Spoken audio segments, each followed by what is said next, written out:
අද දවසේ මැවුන් තක්සලාවේ මොනවාද මේ කරන නිර්මාණය කියලා ඔබ දකින්නට ඇති. ඉතින් හෑන්ඩ් එම්බ්‍රොයිඩර් නිර්මාණ අද අපි කරනවා කියලා කතා බහුනේ. ඉතින් මේ දේවල් අපිත් එක්ක එකතු වෙලා ඔබට බෙදා හදා දෙන්නට පැමිණ ඉන්න අය ගැන අපි මුලින්ම සඳහන් කරමු. ඒ තමයි ප්‍රවීණ මැහුම් අත්කම් නිර්මාණ ශිල්පිනී ශාකිරා හුසයින්. ඉතින් ඔන්න අද මැවුන් තක්සලාව මැදිරියට ඇය පැමිණ සිටිනවා. අපි තාමත් ආදරෙන් ඇය මේ අවස්ථාවට පිළිගන්නවා. ශාකිරා මහත්මිය. ඉතින් ඔන්න ශාකිරා හුසේන් මහත්මිය සූදානමින් ඉන්නවා අද දවසේ මේ දේවල් ගැන ඔබට දැනුම් බෙදා හදා දෙන්න. ආයිබෝන් ඔබතුමීට. ඉතින් ඔන්න ඇයත් දුර බැහැරක ඉඳලා ගාල්ල වැනි ප්‍රදේශයක ඉඳලා මැහුම් තක්සලාවත් එක්ක එකතු වෙන්නේ. ඉතින් අපි හෑන්ඩ් එම්බ්‍රොයිඩරි වලින් අපි ඔබට මතක ඇති ඔබ ළඟ මැහුම් තක්සලාව ඔක්තෝබර් පත්තරේ ළඟ තියෙනවා නම් මේකේ තියෙනවා ඇඳුම් හැඩ කරන බොත්තම් රෝසමල කියලා. ඉතින් මෙන්න මේ බොත්තම් රෝසමල ඇඳුම් හැඩ කරන්න ඔබට ගොඩාක් උපකාරී වෙන. ඒ විතරක් නෙමෙයි විවිධ පිටි සැරසිලි වලට, කුෂන්ස් වලට, ඒ වගේ බොහොම ඇඳුම් අලංකාර කරන්න බොහොමයක් නිර්මාණ වලට මෙන්න මේ බොත්තම් රෝසමල අපිට යොදා ගන්නට පුළුවන්. ඉතින් අද දවසේ ශාකිරා මහත්මිය මේ බොත්තම් රෝසමල නිර්මාණය කරගන්න ආකාරය ඔබට කියලා දෙනවා. පොඩි බබාලා ගෙදරින් නම් ඒ බබාලාගේ ඇඳුම් හැඩ කරගන්න ඔබේ ලස්සන බ්ලවුස් එකක් තියෙනවා නම් ගවුමක් තියෙනම් කරවටේ හැඩ කරගන්න ගවුමේ අතට බ්ලවුස් එකේ අතට මෙන්න මේ වගේ විවිධාකාර විදිහට මේ හෑන්ඩ් එම්බ්‍රොයිඩරි වලින් අපිට පුළුවන් ලස්සනට වටිනා පෙනුමක් අපූර්ව අලංකාරයක් රැගෙන ඒ වගේම මේ හෑන්ඩ් එම්බ්‍රොයිඩරි නිර්මාණ වලින් බොහෝමයක් නිර්මාණ ඉතින් තරමක් මිලෙන් අධිකයි. ඉතින් ඔබට පුළුවන් ඇත්තටම ඔබේ පවුලේ ආර්ථිකයට ශක්තියක් වෙන්න පුළුවන් මේ වගේ නිර්මාණ වලින්. ඉතින් කාන්තාවන්ට ඉතාමත් හොඳම දෙයක් තමයි ස්වයං රැකියාවටත් හොඳම අවස්ථාවක් තමයි මේ හෑන්ඩ් එම්බ්‍රොයිඩරි නිර්මාණ. අපි මුලින්ම බලමු. ඉතින් මේ නිර්මාණ වල මේ බලන්න ඔබට පේනවා ඇති ශාකිරා මහත්මිය අපි පොඩ්ඩක් පෙන්නමු නේද මේ තියෙන මේ බොත්තම් රෝසමලෙන් කරලා තියෙන නිර්මාණ. දැන් අය මේ පෙන්නන්නේ ඔබට. මේ බොත්තම් රෝසමලට අපි කියනවා ස්පයිඩර් වෙබ් රෝස් කියලා. එතකොට අපි මහාන ස්ටිච් එක මහාන ස්ටිච් එකට කියනවා වූවන් වීල් ස්ටිච් කියලා. අපි ඒක අනුපිළිවෙලින් ස්ටෙප් බයි ස්ටෙප් අද ඉගෙන ගන්න අපි බලමු. අද මේ තියෙන ඒ අනුසාරයෙන් කරපු තවත් නිර්මාණයක් තමයි මේක. බලන්න කොච්චර ලස්සනද කියලා. ඉතින් තෑග දෙන්න. ඒ වගේම බිත්ති සැරසිල්ලකට උනත් මෙන්න මේ නිර්මාණ යොදා ගන්නන්න පුළුවන්. ඉතින් අර දවසේ ඔබට ඒ ගැනත් අපි කියලා දෙනවා. ඉතින් ඔන්න තව ලස්සන නිර්මාණයක් අපි දෙනවා දැන්. ඔන්න පොඩි ඉතාමත් ලාබාල යෝධියන් දැන් වඩාත් ප්‍රිය කරනවා. මෙන්න මේ බලන්නකො මෙන්න මේ ශාකිරා පෙන්නන්නකො මේක. දැන් මේ අය අතිම තමයි මේ දේවල් අලංකාර වෙලා තියෙන්නේ. අවුරුදු කැප් එක දැන් මේ නිර්මාණ වෙල කැප් වලට ටී-ෂර්ට්ස් වලට අපිට ඇඳුම් වලට ඕන දෙයකට භාවිත කරන්න පුළුවන්. අද කාලේ වැඩි ඉල්ලුමක් තියෙනවා. ලාබාල යුවතියන් අතර වැඩි ඉල්ලුමක් තියෙනවා මෙන්න මේ නිර්මාණ වලට. ඉතින් ඔන්න මේ දේවලුත් ඇත්තටම ඔබට පුළුවන් ගෙදරදි කරලා ඔබට වෙළඳ පොළට ඉදිරිපත් කරන්න පුළුවන්. ඔන්න අමතර ආදායමක් ගන්න පුළුවන් විවේක කාලයේදී උනත් මේ දේවල් වලට කාලය යොමු කරනම් ඔන්න ඔබට පුළුවන් මේ දේවල් වලින් අමතර ආදායමක් ලබාගෙන ඔන්න පවුලේ ආර්ථිකයට ශක්තියක් වෙන්නත් අවස්ථාවක් තියෙනවා.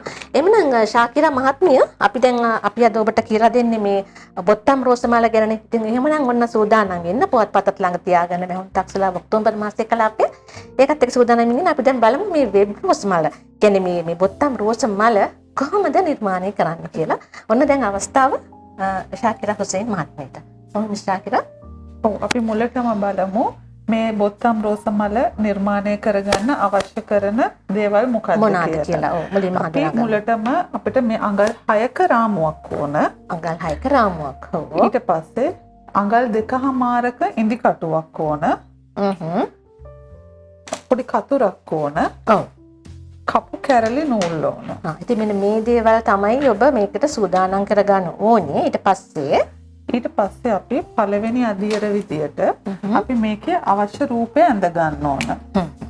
යම් කිසි ඔබේ සිත්ගත් මෝස්තරයක් තියෙනවා නම් ඔන්න ඔබට පුළුවන් ඉස්සෙල්ලාම මූලික පියවර හැටියට මේ රාමුව ඇතුලේ දාලා තියෙන මෙලිද්ද මත මේ මෝස්තරය මෙන්න මේ ආකාරයෙන් පිටපත් කරගන්න. අපි බලමු දැන් ශාකිරා මහත්මිය මේ අවස්ථාවේ කරන්නේ මෝස්තරය පිටපත් කරගන්න.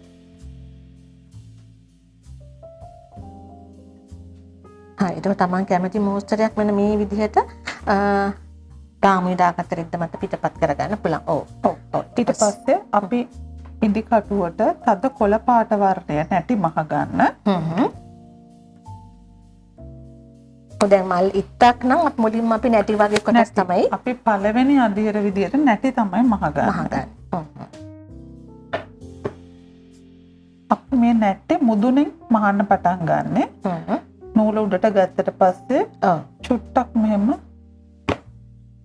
අදින. ඊට පස්සේ මේ නූල අපි කොයි වෙලාවෙත් මේ ඇඟිල්ලෙන් අල්ල ගන්න ඕන.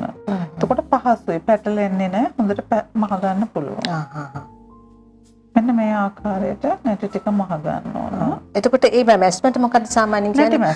ඒ මැස්ම නැටි මැස්ම වශයෙන් තමයි අපි හඳුන්වන්නේ. මෙන්න මේ විදිහට අප දැන් මල්ලිත්තක් ඇඳෙනවා. ඒක තියෙන නැටි කොටස් තමයි අපි පළමුවෙන්ම මේ ආකාරයට මහ ගන්නට ඕනේ. මේ ආකාරයට නැටි මහ ගන්න පුළුවන්. නැටි ටික මහනවා. හරි. ඊට පස්සේ අපි දැන් නැටි ටික මහගෙන ඉවරයි. ඔව්. දැන් මේ තියෙන්නේ නැටි ටික මහගත්තට පස්සේ දිස් වෙන්න මෙන්න මේ ආකාරයට. ඊට පස්සේ අපි බලමු බූලියන් ස්ටිච් ක්‍රමයට මේක කොලයක් මහ ගන්න කොහොමද කියලා. දැන් අපි සූදානම් වෙන්නේ අපි මෙහි කොලයක් නිර්මාණය කරන ආකාරය ඉගෙන ගන්න. මේ හැම දෙයකම අපි කපු කැරළි නූල තමයි පාවිච්චි කරන්නේ. කපු කැරළි නූල අනිත් එක අපි මේ පුරුදු වෙන්න ගණිත මේ වොෂ් කරපු අමුරෙද්ද. වොෂ් කරපු අමුරෙද්ද ගන්න ඕනේ. ඔව්. සෝදපු අමුරෙද්ද. දැන් නූල තියෙන තැනින් තුඩ ආවට පස්සේ අපි මේක මෙහෙම ඔතන්න ඕන. ඉදි කට්ට වටේ නූල ඔතන්න. බූලියන් ස්ටිච් කියන්නේ ඔය මේ මහුම් ක්‍රමයනේ. ඊට පස්සේ මේ බූලියන් එකේ අවසාන කොටස ගාවින් ආයි මේ පැත්තට එක සැරයක් අදින්න ඕන. ඔව් මම හිතන්නේ ඔබට පේනවා ඇති හොඳින්. ඔව් හොඳින් බලා ගන්න. ඇදලා මේ මෙතන ඉඳන් ආපහු නූල තියෙන තැනින් තුඩ ආවට පස්සේ තමයි ඔතන්නේ.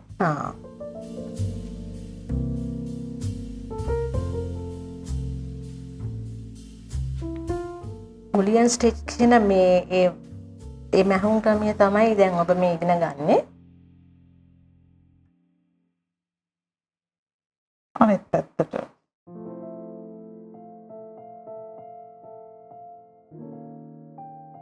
ඉතාමත් ඉවසීමකින් සංයමයකින් කළ යුතු දෙයක් තමයි මේ හෑන්ඩ් එම්බ්‍රොයිඩරි කියලා කියන්නේ. මොකද කලබල මනසකින් යුතුව කරන්න බෑ. ගොඩක් ඉවසීමෙන් යුතුව තමයි අපි මේ මහුම් ක්‍රම මහන්නට ඕනේ.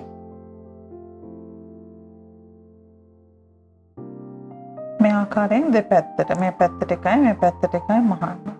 දැන් අපි කොලයක් මාර නිසා ඒක දෙපැත්තට යන විදිහට තමයි මේ මැස්ම ගෙනියන්න ඕනේ.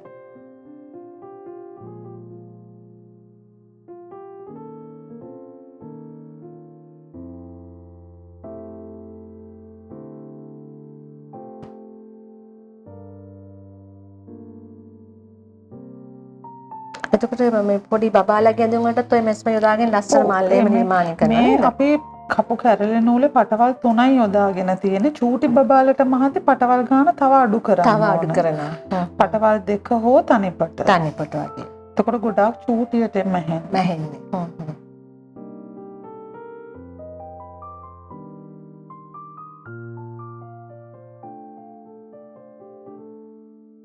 සාමාන්‍ය මේ ඔතන ප්‍රමාණය 12යි. 12 සැරයක් ඔතන්න ඕනේ එක බුලියන්. ඒ කියන්නේ දැන් අපි ඉදිකටුවේ මේ නූල ඔතනවානේ ඒක 12 පාරයක් ඔතන්න ඕනේ කියලා තමයි කියන්නේ.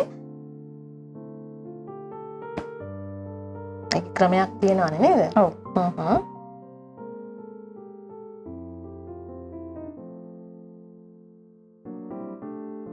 මම හිතන්නේ පැහැදිලිව පේනවා ඇති ඔබට. ඉතින් ඔන්න අද ඉඳලා පුළුවන් වෙයි මේ වගේම හිතන්නේ ලස්සනට මල් පොකුරක් මහලා ඔබේ නිවසේ දේවල් අලංකාර කරන්න පුළුවන්, අදුන් අලංකාර කරගන්න පුළුවන්. ඉතින් ඉස්සෙල්ලා මේ මහුම් ක්‍රම හොඳට අධ්‍යයනය කරන්න. හොඳට ඉගෙන ගත්තට පස්සේ ඊටමත් අපූර්ව නිර්මාණ කරන්න ඔබට හැකියාව ලැබෙනවා.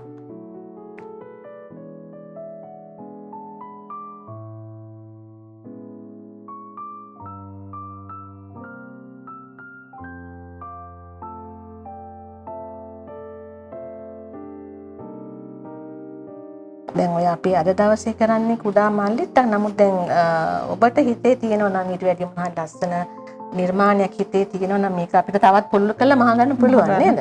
ඔව්.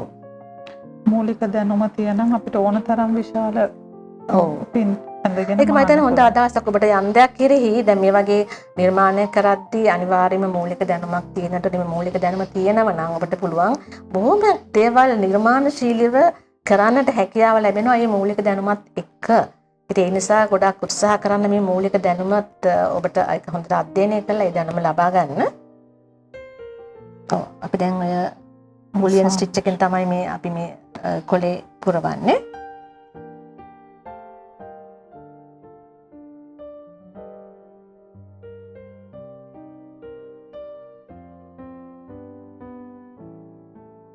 එතකොට පොටවල් 12ක් තමයි අපි ඉදකට වටේ යොදන්නේ නේද? ඔව්.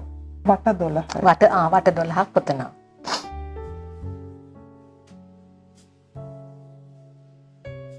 මේ ආකාරයට බුලියන් කොලය මහ ගන්න පුළුවන්. දැන් අපි එක කොලයක් තමයි අපි මහන හැටි පෙන්වන්නේ ඔබට ශාකිරා මහත්මිය. අපි දැන් බලමු ඊළඟ පියවරේ මොකක්ද කරන්නේ කියලා. මේ තියෙන අපි කොල ටික මහ ගත්ත.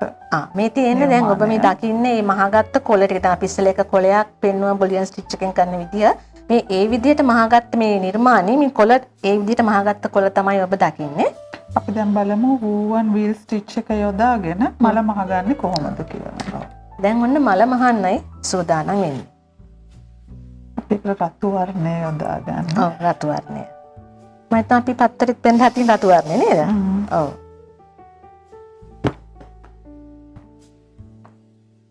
ඉරි කෑලි 5ක් මහ ගන්න ඕන පත්තරේ පැහැදිලිව තියෙනවා. ඔව් පත්තරේ අපි පැහැදිලිව කියලා දීලා තියෙනවා මුලින්ම මේ මල මහන්න පටන් ගන්නකොටම ඉරි කෑලි 5ක් මුලින් අපි මේ වගේ ලකුණු මේවා කරගෙන මහගෙන ඊට පස්සේ තමයි ඒ යටතේ රෝස මල අපි නිර්මාණය කරන්නේ.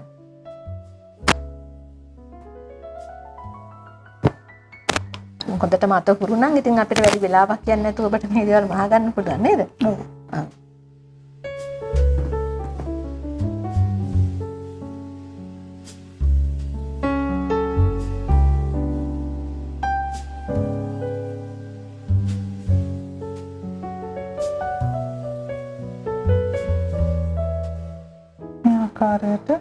ඉරි කෑලි 5ක් වටෙන් මැදට.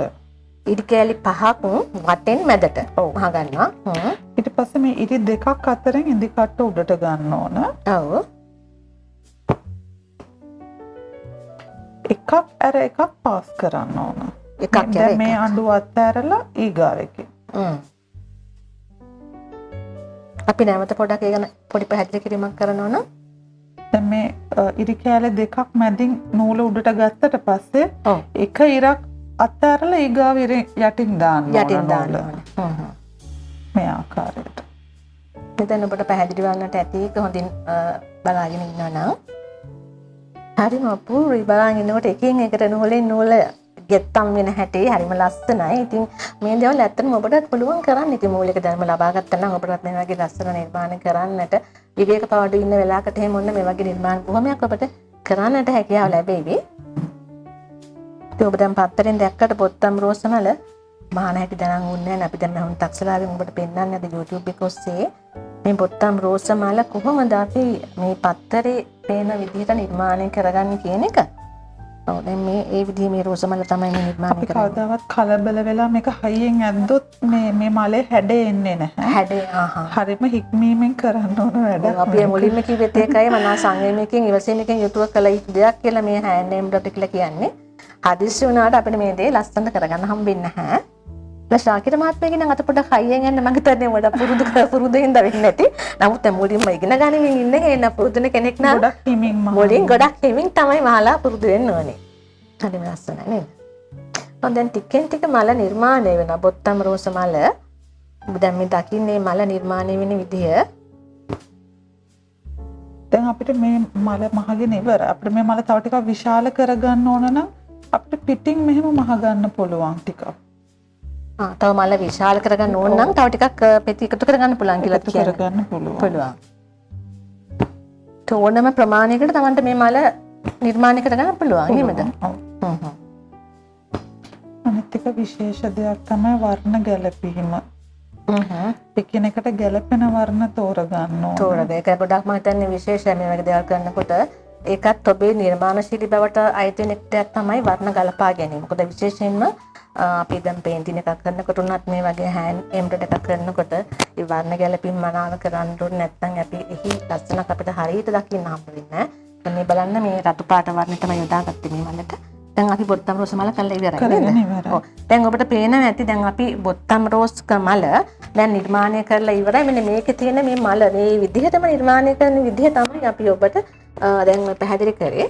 එතකොට මේ තියෙන්නේ එමාලා කරපු එක. දැන් අපි බලමු මේ නිර්මාණය ඉවරනාට පස්සේ අපි දැන් මල්ලිත් අක්ක නිර්මාණය කරේ. මේ නිර්මාණය නිම වුණාන් පස්සේ කොහොමද පේන්නේ කියලා. මේ තියෙන ඉවර වෙච්ච නිර්මාණය.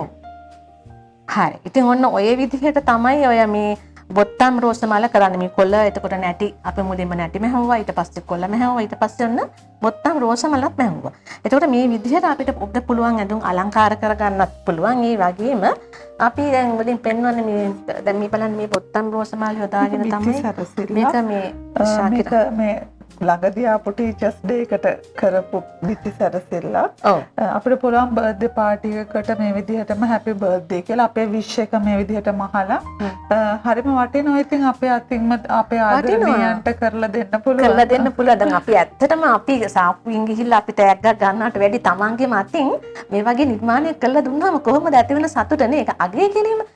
ඒක ලබන්නාට වගේම එතකොට ඒක කිලින කරන්නාටත් ඒක ලොකු ඒකේ ලොකු ආසාව සතුටක් ඇති වෙනවා.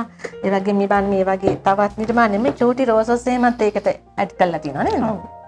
මේක තියෙනවා විවිධ මහොම් ක්‍රම යොදාගෙන කරපු නිර්මාණයක් මේක. ඉදිරියේදී අපි මේ කාස්ටෝන් මැස්ම, ඊගාට බූලියන් මැස්ම, ෆ්‍රෙන්ච් නට් එක, ලේසි ඩේසි මැස්ම වගේ ගොඩක් මැහුම් තියෙනවා. ඉතින් ඔබ දැන් මැහුම් තක්සලාව එක්ක එකතුලා ඉන්නම් පත්තරේ පුවත්පත් සමග ඔන්න ශාකිරා මහත්මිය අපි ඒකේ මැහුම් පාඩම් ඔස්සේ ඔබට මේ මැහුම් ක්‍රම කියලා දෙනවා. ඒත් එක්ක මේ මැහුම් ක්‍රම ඔබට මැහුම් තක්සලාව YouTube එක ඔස්සේ ලබා දෙනවා. සමනල දැනුම මැහුම් තක්සලාව YouTube එක ඔස්සේ අපිට මේ දැනුම ලබා දෙනවා. ඒත් එක්ක අපි බලමු දැන් මේ බලන්න මේ තියෙන්නේ බොත්තම් රෝස මල යොදාගෙන තියෙන්නේ කරලා තියෙන්නේ. කියන විශේෂයෙන්ම දැන් ඔය අලාබාල යුවතියන් කම්පියුටර් ටීනේජර්ස්ලට වගේ පුළුවන්. ටී-ෂර්ට්ස් කැප්ස් වගේ යනවා. ඉතින් මේ වගේ දේවලුත් ඇත්තටම ඔබට පුළුවන් වෙළඳ පොළට ඉදිරිපත් කරන්නත් ඔන්න හැකියාව තියෙනවා. ඉතින් හොඳ අදහසක්. ඉතින් ඇත්තටම මේ වගේ දේවල් මොනවද අපි කරන්නේ? කොහොමද අපි මුදල් හොයා ගන්න ඕනේ? ආදායමක් ගන්න ඕනේ කියලා හිතින්නට වැඩි ඔබට පුළුවන් මේ වගේ දේවල් නිර්මාණශීලීව හිතලා නිර්මාණශීලී පැත්තෙන් වැඩ කරොත් එහෙම ඔන්න අමතර ආදායමක් උපයා ගන්නත් අවස්ථා තියෙනවා මේ ශාකිරා මහත්මිය. ඔව් ඉතින් ශාකිරා මහත්මිය සූදානම්ින් ඉන්න ඔබ කැමැත්තෙන් ඉන්න ඔබට මේ දැනුම ලබා දෙන්නත් ඇය සූදානම්ින් ඉන්නවා. ඉතින් මේ නිර්මාණ කරන අතරතුර ඔබට මේ නිර්මාණ හා සම්බන්ධව මොනවා හරි අහන්නට තියෙනවා නම් මින් තවත් ඔබ මේ ගැන ගොඩක් නිර්මාණ ගැන දන්නවා ඇති සමහර දැනගෙන ගන්න ආසාවෙන් ඇති දැනගන්න අපිට ඔබේ දුරකථන අංකය කියන්නකෝ ශාකිරා මහත්මිය 072 0.244 ඔව් ඔන්න ඔය දුරකථන අංකයට කතා කරොත් ඔබට තවත් මේ හෑන්ඩ් එම්බ්‍රොයිඩරි පිළිබඳව තවත් බොහෝ දේ ඇයගෙන් දැන කියා ගන්නට ඔබට හැකියාව තිබෙනවා. ඉතින් මොකද බොහෝමයක් දේ මේ සම්බන්ධ ඉගෙන ගන්න බොහෝමයක් දේ තියෙනවා. ඉතින් ඒ සියල්ල ගැන ඔබට ඉගෙන ගන්න පුළුවන්. ඉතින් අද දවසේ අපේ මහුන් තක්සලාවේ YouTube channel එක එකතු වෙලා ඔබට මේ වටිනා දැනුම බෙදා හදා දුන්නාට ඒ සමග අපි පුවත්පතත් එකතු කරගෙන මේ දැනුම බෙදා හදා දුන්නාට අපි බෙහෙවින්ම ප්‍රවීණ මහුන් අත්කම් ශිල්පිනිය ශාකිරා හුසයින් මහත්මියට බොහොමත්ම ස්තුති වෙනවා. ඉතින් අපි තවත් දවසක ඇය සම්ගහම වෙමු. එහෙනම් අපි අද දවසේ ඇයට සංගු දෙනවා ආයිබෝන් ශාකිරා මහත්මිය ආයිබෝන්. අපි එනම් තවත් දවසක හම් වෙන්න. ඉතින් එහෙනම් අදට අපි ගිහින් එන්න. සුබ දවසක්.